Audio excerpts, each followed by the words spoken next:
तर बातमी आहे नाशिक जिल्ह्यामधून। सध्या पावसाने विश्रांती घेतली असली तरी गोदाघाट परिसरातील पूरस्थिती कायम आहे। गंगापूर धरणातून विसर्ग सुरू असल्याने दुतोंड्या मारुतीच्या कमरेपर्यंत पाणी लागले।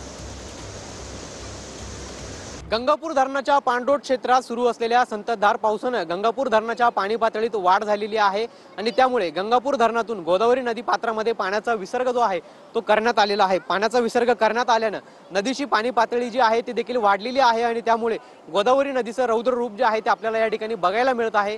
गेल्या 2 दिवसांपासून नाशिकची गोदावरी नदी जी आहे ती दुतडी भरून वाहत असल्याचं बघायला मिळत आहे। सध्या आपण रामकुंड परिसरामध्ये आहोत। या ठिकाणावरती आपण जर बघितलं तर आपल्याला रामकुंड परिसरातील अनेक मंदिरे जे आहेत ते पुराच्या पाण्याने वेढले गेल्याचं बघायला मिळत आहे। गंगापूर धरणातून 7735 क्युसेक वेगाने पाण्याचा विसर्ग जो आहे तो गोदावरी नदी पात्रामध्ये केला जात आहे। नदीकाठ परिसरातील जे नागरिक आहेत, व्यावसायिक आहेत, त्यांना प्रशासनाच्या माध्यमातून सतर्कतेचा इशारा जो आहे तो देण्यात आलेला आहे। कॅमेरा पर्सन कुशल पाटीलसह पवन येवले, TV9 मराठी।